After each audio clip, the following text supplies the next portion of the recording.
일리노이주의 소득세와 법인세가 증가한다는 정보를 이미 보도해드린 바 있는데요. 특히 사업자들이 알아둬야 할 부분에 대해 자세히 알아봤습니다.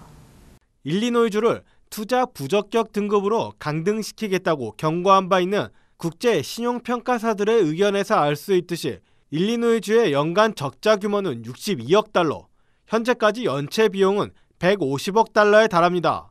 라우너 주지사는 세수를 늘려 지출을 확대하는 계획은 균형 잡힌 예산이 아니며 재정 위기에 처한 주 정부의 지출을 줄이거나 충분한 규모의 부채를 갖거나 일자리를 늘리고 정부에 대한 신뢰도를 회복하는 데 아무 도움이 되지 않는다고 강조한 바 있습니다.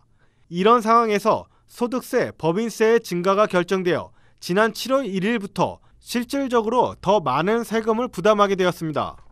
개인들은 물론이며 사업을 운영하는 많은 한인들에게도 초미의 관심사며 부담이 되는 것이 사실입니다. 자세한 내용을 김기석 회계사를 통해 알아봅니다.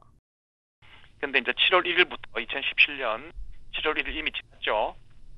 7월 1일부터 4.95%로 주정부 인컴택스가 올라갑니다. 3.9에서 3.75에서 4.9로 올라가죠. 그 다음에 비즈니스 하시는 분들요, 특히 모든 비즈니스가 다 해당되는 건 아니고요. 그 주식회사 형태 중에서 왜 우리가 흔히 말하는 C 코퍼레이션이 있고 S 코퍼레이션이 있지 않습니까? 이제 실제로 이 법인세를 내는 경우는 이 C 코퍼레이션만 해당이 되거든요. 그래서 그 C 코퍼레이션으로 비즈니스를 하시는 분들은 이제 인컴택스가 5.25에서 7%로 올라가게 되죠. 근데 이제 한 가지 많은 분들이 그냥 주식회사를 운영하시는 분들이 그 인컴택스다 그러면은 그냥 한 가지로 생각하시는데 실제로 그 세금 보고 폼을 자세히 보시면은 개인은 한 가지입니다. 개인은 인컴택스가 하나로 돼 있거든요. 그냥 인컴택스밖에 없거든요. 근데 이 주식회사일 경우에는 사실 폼을 보시게 되면은 텍스가 두 가지로 나눠져 있어요. 하나가 인컴택스고요. 그다음에 하나는 리플레이스먼트 텍스 해가지고 그게 기존에는 5.25 인컴택스가 5.25%였고요. 그다음에 리플레이스먼트 텍스가 2.5%죠. 두 가지를 합치면은 거의 7% 이상이 되는 세금이 발생하게 되거든요. 주식회사일 경우. 그러니까 이번에 5.25에서 인컴택스가 7%로 올랐다고 하지만 지금 말하지 않은 부분 중에 인컴택스가 아닌 그 리플레이스먼트 텍스라는 게 2.5%가 있기 때문에 실제로는 9.5%가 됐다고 생각하시면 됩니다. 그 텍스블 인컴이 5만 불이라고 할 때요. 5만 불일 경우 개인이면은 3.75%면은 1,875불의 세금을 납부하게 되거든요.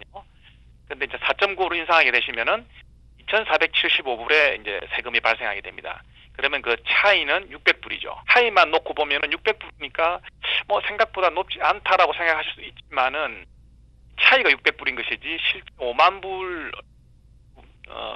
불의 그 텍스 인컴을 가지신 분은 2,475불이라는 세금을 내셔야 되니까 작은 액수는 아니죠. 근데 인상이 얼마 됐냐고 만약에 질문하시면 600불 인상이 됐다고 보시면 돼요, 배율이. 안 그래도 세금이 이번에 이제 올라가게 되면 또 더 높게 되고 그렇게 되면 또 인구 감소가 또 더 될 것이고 그래서 이런 악순환이 계속 된다고 또 생각을 하게 되면 걱정스럽죠. 이제 장기적인 측면에서 보면은 제가 볼 때는 조만간 또 재정의 적자가 또 현실로 다가올 것이거든요. 왜냐하면은 그 펜션이라든지 여러 가지 또 이렇게 롱텀으로 해결하기 힘든 그런 부분들이 아직 남아 있습니다. 그래서 이게 모르겠습니다. 많은 학자들과 뭐 정치인들이 이 부분에 대해서 이제 연구를 하고 있고요. 어떻게 하면 이거를 해결할 수 있는가 연구를 하고 있는데, 뭐 이 해결책을 알면 그래서 시행을 했겠죠.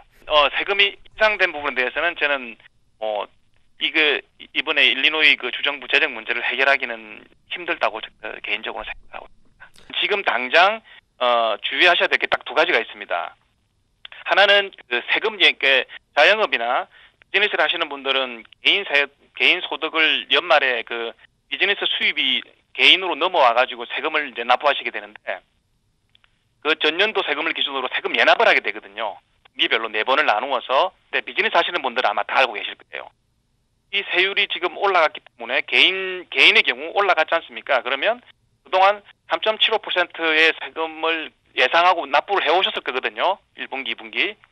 하지만 3, 4분기는 요 인상된 세율에 맞추어서 세금 예납액을 올리셔야 됩니다.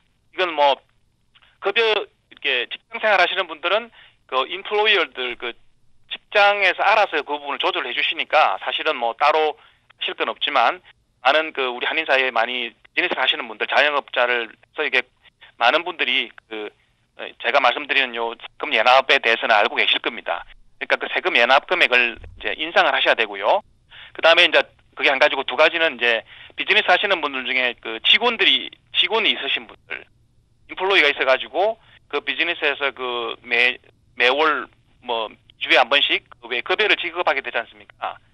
그런 경우에 주는 그 인플로이어 입장에서 그 텍스 위드홀딩요, 그 일리노이 주정부 세금을 미리 떼고 이렇게 주게 돼 있거든요. 세금을 그 급여를 때요. 텍스 위드홀딩 금액을 인상을 하셔야 됩니다.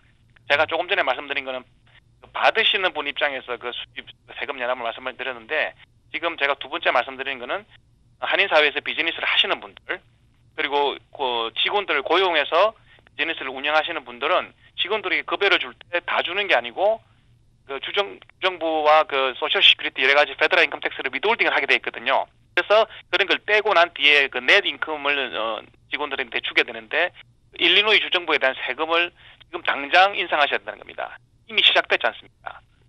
결국 세금으로 일리노이주의 재정을 충당한다는 것인데 근본적인 대책이 아니라는 라우너 주지사의 말에 반해 주의 재정 파탄을 두고 볼 수는 없고 어쩔 수 없다는 정치적, 경제적 의견도 있습니다. 하지만 한인을 비롯한 일반 서민들에게는 이대로 시카고에 거주하는 것이 맞는가 할 정도로 이번 결정의 파급은 클 것으로 예상됩니다. 경기 침체로 인해 시카고에 거주하는 많은 한인분들 역시 이번 세수 증가는 더 큰 부담으로 다가올 것으로 예상됩니다. 윈티비 뉴스 데니 김입니다.